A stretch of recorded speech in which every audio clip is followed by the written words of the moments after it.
delayed na 1.5 days. We should, most probably by Wednesday lunchtime.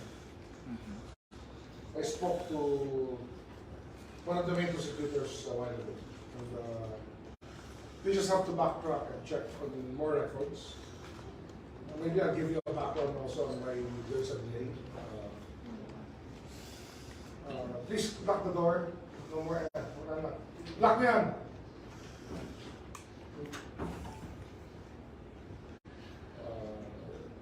Bakit may delay? Well, first of all, we should remember that after March 4, the gunmen were surrendered or were arrested by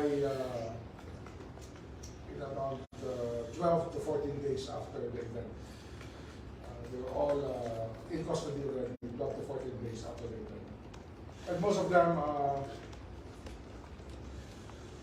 6 of them surrendered to the military authorities who arranged for the surrender. And they were brought quickly to the NBI for debriefing and for questioning, where they were provided with counsel.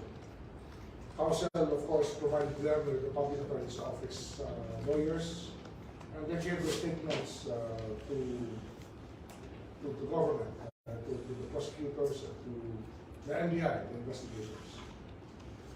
And together with that, we also gave them witness protection cover for their families, so that they could be with their families and they would not be immediately threatened. And so we were able to build the case, we were able to get the facts within our knowledge. And that went very well, at least. So we were able to charge them. But of course, when we were already pursuing the participation of Congressman Teves and getting all the statements in, many of them have lawyered up already by this time. Meaning by lawyered up, they were provided with lawyers by some people who were paying for their lawyers who were not there before. And obviously, there's some people are interested in the statements that they want to give, and now they don't want to cooperate anymore with the authorities. So that is one aspect that happened, one thing that happened that made us, of course, review everything that is there within our grasp. So that's the reason why there is a bit of a delay. But that will not stop us from filing the proper cases, because the statements have been given much earlier, freely, with CCTV and with cameras, and in front of other witnesses, and in front of lawyers with the Public Attorney's Office. So this is all being taken into consideration. All the statements are being reviewed, so that the complaints will contain an accurate description of what happened, especially with the complaint against Congressman Teves is brought forward within the next few days. Do you have a number, Sec, kung ilan yung nag-lawyer up or not, no longer cooperating? I think that 6 of them have lawyered up. 6 or 7 of them have lawyered up. These are witnesses or suspects? Suspects that were also witnesses, who actually gave us a very good picture of what happened immediately after the fact. We know the question is made. Appearance was made after the happening of a sudden occurrence. So it's a sudden just to say, but these were remarks made freely, openly to investigators when they already were in custody of the investigators and the authorities. Sir, may impact yun, sir, or yung previously given I don't think so. I think that it's all for the better, because we expected this to happen. Actually, that's why it was important for us to be able to get the statements early. That's why we couldn't speak immediately after, because we made sure that the law enforcement authorities were properly given the chance, opportunity to interview them about the cases. So that's why we were able to build the theory of the case. And that's actually something that has to be revealed, because that's the way it works. Especially when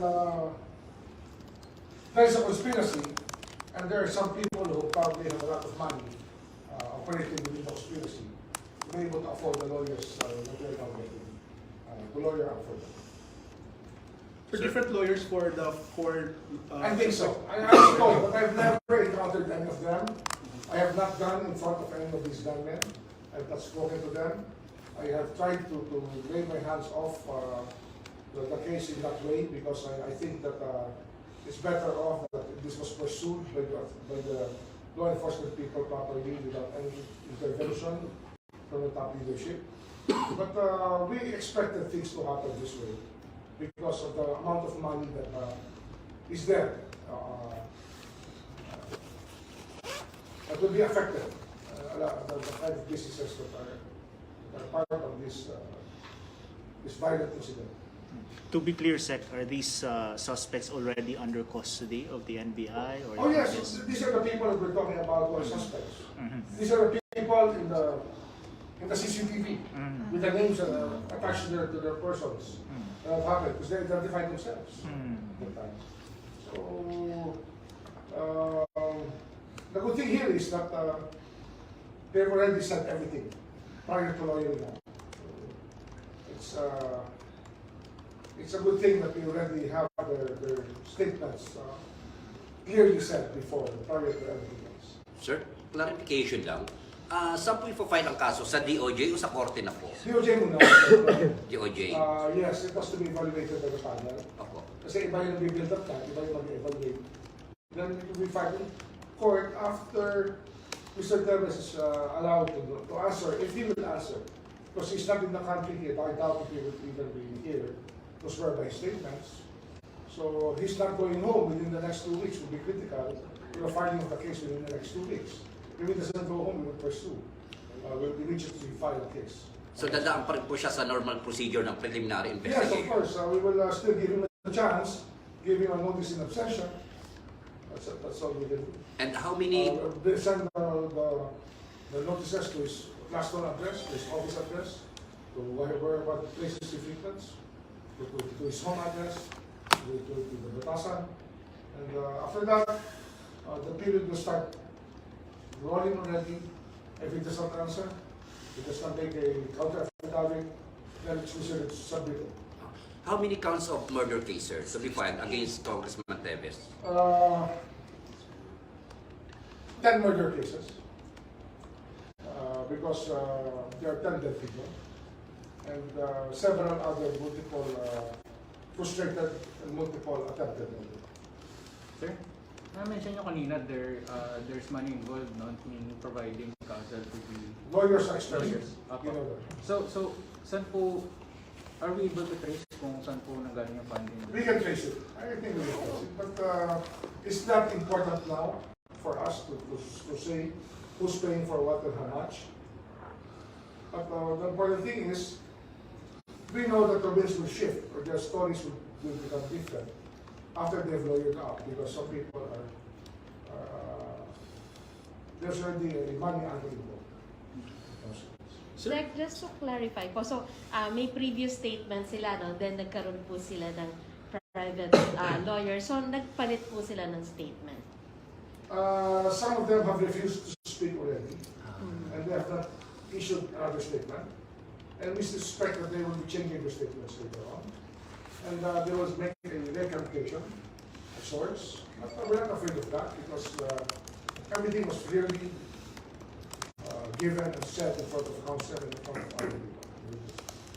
Kung may recantation, sir, na-invalidate yung earlier statement nila. No, there are no recantations yet, but we expect that to happen. It's a tactic that is employed by people who want to destroy their previous statements, citing several excuses. But we expect people to, we expect these statements to hold out. To hold out. sir, yung mga debrief ng ISAP on them, pwede ba siyang isub-sublash dun sa, as na ito yung previous statements nila, considering na it was given po na department? They underwent ISAP debriefing shortly after they were detained in the I don't know, you know better than me. I don't know about the subject. Yeah. Pero sir, kung saan pwede ba yun? Isub-plan All of those are useful, no? The military intelligence that comes in will be more useful when the terrorism cases are filed. Because there, the evidences may still be also accepted when it comes to terrorism cases. Sec, Sa pending PI, paano na yung proseso ng cancellation ng passport? Ano yan eh, once it's filed in court, then there will be a subsequent motion. A motion to cancel the passport once it's filed in court. Only the court can actually cancel the passport by order. Although it's theoretically possible for the executive to cancel the passport. It's best left to the courts because we're talking about the constitutional right that may be questioned. Maybe people may want to protect that way. So let's leave it to the courts. Sir, yung 3 passports yan. 2 passports. Diplomatic and regular. Philippine. So doon sa dilemma, fatal yung recantation ni Ragos. How does this, are we saying na... The Degamo case is not a perfect case. I do not want to dwell too much on it. I do not want to be a spoiled sport. I do not want to criticize the judge.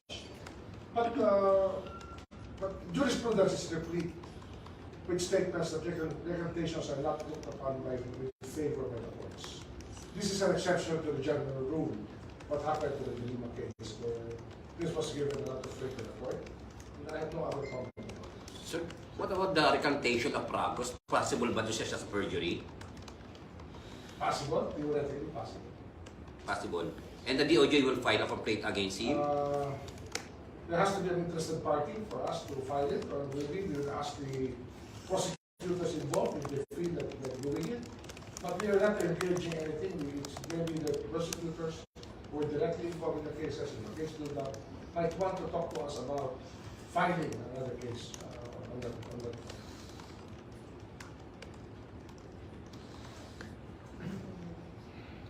Sir, so right now, dahil po may mga lawyers na nga po yung mga suspect, meron po bang natira na nagsasabi pa rin po those are maintaining their previous statement? Ano pong, how would you describe the... Actually, meron pa, may mga dinidevelop ang may ibang angles na kasama dito. That's why we're not very gung-ho on actually filing the cases at once. There are people who we want to talk to for a second time. But we're looking at a balance of public interest, of course, and the need to pursue these cases thoroughly. But we're very thorough. I can assure you that we're trying to be very thorough about what we do.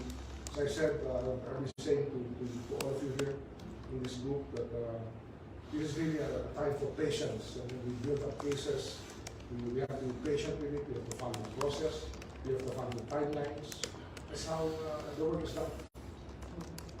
Sir, may ibang anggulong dinidevelop ang other suspects? Meron pa kasi mga ibang mga legal theories na kami natapos pa. Especially with the terrorism cases that we identified. Meron gusto kailangan kami kausapin na mga testigo tungkol dito. Kasi mabigat talaga itong mga kaso ito. At malalim talaga ang epekto nito sa taong bayan, sa Negros Oriental, kung saan may taong talaga ang taong bayan. At hanggang ngayon, hindi pa rin sila panatan, tututusin. At malaking epekto nito sapagkat ultimo ang imahe ng kapulisan sa ating bayan dahil sa nangyari sa Negros Oriental ay na-apektuhan. Kaya alam naman natin, ito ay reflection sa limisid lamang ng sitwasyon ngayon sa ating kapulisan. Kaya mahalaga na ito mga kasong ito na pag-aralan ng gusto upang pag ito'y isinalang namin ay talaga aandal ito, nagbubulog na papunta sa takdang katapusan na hinahanap natin na mapanagot natin ang mga taong gumawa ng kamalian tulad ng terorismo sa alkantang batas. Sek, naglaps na po yung 5 araw ni Teves sa Timor-Leste. Saan na ho siya ngayon? Malamang yan, somewhere in the ASEAN, kasi may visa-free entry pa naman ang lahat ng ASEAN passport holders around the ASEAN. Alam ko meron siyang passport, meron pa siyang visa papuntang Amerika at Korea. Hindi ko alam kung meron pa siya ibang naispuntahan na mga lugar habang lahat ito ay nangyayari. Sec, do we have information on the appeal sa kanyang motion na final for reconsideration? Ano yan, wala tayong inaasahan na magbabago dyan. Alam natin dyan, napag-alamanan nila ang katotohanan dyan. Lahat naman yan ay kanilang pinag-aralan bago nila inilabas ang kanilang pagtanggi sa kanyang hinaing o sa kanyang pakiusap na bigyan siya ng proteksyon ng bansang Timor-Leste. Other matters? Other matters. Sir, comment lang sir sa yung sa Malaysia. Last month, the Malaysian government has declared Pinag-aaralan namin yan kasi parang meron din siyang kakilanlaman sa claims na super of Cebu. Yes sir. Kaya we're under wraps, we're thoroughly studying the case of Mr. Kiram. Kasi yan po ang umabot sa akin na mesa ng tinanong ko yung mga ginaukulan tungkol sa kaso. Sir, the position of the government is support the Sultan's family or private or mahalaga lang yan na alam natin ang nangyayari kasi ang bansa natin ay apektado ng mga pangyayari niya. Kaya pagdating sa Kiram case, sa kanyang terrorism na siya designated naman ng Malaysian government. Iyan naman ay nagawarin muna natin at alamin natin kung saan nagagaling lahat ng sinasabi. Pero ayan, kinalaman niya talaga sa kaso, sa isang legal na it has nothing to do with the legal incident involving the heirs of the Sultan of Cebu. Sec, dun sa Dilima case, you made a statement this weekend that an acquittal doesn't necessarily mean walang kasalanan. Yes, of course. It's normal. That holds true for all cases in the country. Acquittals are triumph of the rule of law. Because, as we say, when there is reasonable doubt as to the guilt of the accused, the courts are constrained to rule in favor of the doubt. Because nobody should be convicted when there is a doubt as to the guilt of the accused. So it doesn't mean, Sec, that you personally believe na may kasalanan si Sec? I do not have enough information. I didn't witness the statements made. But I saw the records of the cases. And I would say that it was a well-fought legal battle that happened there. Okay. So nakasira ba sa momentum ng government sa one remaining case, yung itong recent setback na to? Well, I still have to ask the prosecutors about it. I haven't had time to talk to them. They're handling a lot of cases here. And I will make an effort to talk to the prosecutors who are involved. What's in store for the last case? I will try to study the case folios so I would know, at least personally, how everything will be affected. Yan na. Sec, yung ongoing na may filing ng human trafficking against those recruiters ng na-rescue sa Myanmar. At the same time, there's also a preliminary investigation doon sa na-rescue sa Pampanga. Yes. So, anong status ng cases, Sec? Or at least the complaints? Well, ano yan, those things have to be processed properly. Alam niyo naman, the DOJ is in charge of human trafficking. We are part of the effort. And we hope that the people who perpetrated this crime will be made to account for it. And we have people in custody of it. That's why it's important that the cases are filed properly. Maybe no, Sec, kung ilan na yung sinampahan ng reklamo, at least dito sa Pampanga, and ilang complaints? 12. Same as last time. Okay. Sir, baka gusto nyo lang mag-react. Do you have any information kung sino mga bagong papasok sa kabinet ng Presidente? Wala. No talk about that. And I'm not the right person to ask about that. Magkano ba kayo chismis? Itatanong daw siya, Sec, tungkol sa bonus. Di ba, meron na kayong information. Baka meron lang. Mamaya off cam, mag-chismisan tayo. Sige, sir. Sir, what about the bonus of the DOJ employee? Tinatanggap na nila. Mid-year, sir. May dinner bonus for Mid-year government bonus. officials. Bukas. Ah, bukas wala ka. Magpapamerienda si Asek. Pinasa. Magpapamerienda si Asek. Wala kasi may bonus sa amin. Okay, May sir. sasabihin pa po kayo, sir. Case ng kapal kay Teves na may ibang mga Ano yan, binubuo lang talaga kasi nga, pinanaman sa iyo kanina. Nagbabago lahat yan. Pero yung mga statements naman, kailangan i-consider. Normally yan, nandun kausapin pa yung tao eh. Kaya hindi mo na makausap. So, hanapin mo yung statements. Ay, sir, Sir, pahabol na lang. yung DOJ panel doon sa campaigns versus Teves, ilang linggo yung hihintay natin para makapag... Sa courts? Yeah. Pag hindi siya sumipat dito sa Pilipinas, wala siyang abogadong pwede kilalanin. Pag hindi siya sumisipot dito. Oo. pag lawyers. Pag na-serve na yung sampina, bibigyan ng ilang araw, pag hindi sumagot, kung sino sa bitnet, gano'n lang yun. So, sampung pa. Sir, paano pa rin mga asset freeze niya until AMLA? Tuloy ba yun kahit na ganyan pa yung status ng freeze? Pagkatapos na yun, pagkatapos sa designation, ongoing by designation. Sir, yung list of respondent, aside from Congressman Teves, ilan pa yung mga respondent?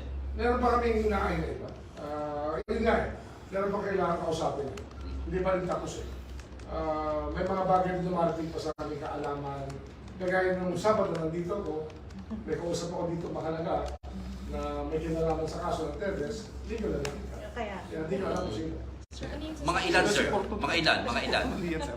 Mga 8 o 9 na tawag ko dito. Yung respondent. Ngayon, yung punto ito. Yung respondent, 2, 3, 4. Sir, kasama na dyan si Henry. Yung para sa terrorism cases. Terrorism. Apat. Pero doon You're sa eyeing- 10 counts of murder, sa 10 counts of murder, ilan po ang respondent? 11, 2, hindi nakasulat. Marami na. Meron pa kasi meron pa kaming pwede file na na accomplice or accessory. Mga ilan yun, sir? Mga ilan yun, sir? Inaayos pa, binabasa pa namin ang statements ulit. Kaya nga hindi namin matapos-tapos. Kasi hindi na namin pwede tanongin yung ibang tao. Kasi nga, may lawyer ako. Pero meron naman sila statements. Sino pinag-aaral? Sir, concentration ba natin kay Arnie Teves about yung tungkol sa kay Henry? Hindi naman siya nawawala sa right. Henry Teves will always be part of this case. He is not being cleared of anything. Although he's not yet accused. He has not yet been accused of anything, but he's not cleared of anything. Questions are still being asked about that. Pero yung last time, sir, last time na nag-usap kayo, sir, with Mr. Fortune and Henry, did he disavow any involvement? Na? That's the tendency usually of people who face you to disavow. But of course, you have to read from the other actions if there are really other indications of what they did. Babasahin mo yung ibang galaw nila at yung ibang sinabi nila at yung ibang mga kausap nila para malaman mo talaga kung ano ang storya. Kasi hindi naman sa isang tao nung isang bibig lang magkakali yan. Marami tayong ibang kakausapin pa. Hindi ko na alam tapos eh. Kaya ako, personally, may 3-4 tao kung gusto pa usapin tungkol sa kanya na dapat tanungin upang maging malinaw yung partisipasyon ng ilang ibang tao pa. Kasi ano to eh, elaborate criminal conspiracy to eh. No? It's a elaborate criminal activity that you're talking about. Hindi naman ito ganun kasimple. No? Ang daming perang involved dito. Tapos yung mga character na kasama. Check yung statement ni Keyboard. Tatayo ba yun? O may bigat ba yung salaysay niya? You know? Keyboard. Yung Keyboard. nagtuturo kay Sir Yung Ken witness, Brown. Yung lumutang sa NBI na Lumitaw. witness. Tayo lang yun eh. Basura. Karga, basura. Yun. So walang bigat yung statement. Ako nakikita. Ang NBI, yun ang sabi sa akin ng ilang taga-NBI, parang hindi naman pwede asahan yan. Kasi nga, yung abogado na dala sa kanya mismo, ayaw naman nilang panindigan at ayuan yung sinasabi. At ayaw nga nila magpakilala pa, kung natakot pa sila ma-identify, nakasama nung pero sinamahan nila. Kaya malamang may kalga na kwarta yung mga abogado kasama. Yun na yun, di ba? Ganun naman eh. Ang tawag dyan, into tactics. They're trying to muddy up the waters para hindi makita yung katotohanan. They're trying to cover the tracks. Into tactics ang tawag dyan ng ating mga kapatid sa media. Alvin Capina's favorite term for Sec, yung 3 to 4 individuals is only with respect to terrorism. Sila yung tinitingnan nyo sa sampahan. Tama? terrorism, but probably some of it might be in regard to other cases. Kasi ang daming cases na involved dito, hindi lang naman murder, hindi lang naman terrorism, hindi lang possession of firearms, explosives. Marami ba yung involved dito? So, we're looking at it completely, the universe. Ano to eh? Elaborate naman, it's a very elaborate criminal setup that you can see. Unless, of course, you're the defense counsel, then you will start pointing fingers at us. But we have nothing to gain here. That we try to stabilize our country, we try to make people accountable. Yun lang po yung nais mong namin yung Department of Justice. Okay? Thank you. Thank you, sir. Hanggang ano siguro ito, hanggang mainit pa, dito muna tayo. Oo nga, sir. All summer. Or kung maulan. Pwede. Maganda sir, dito na lang palagi.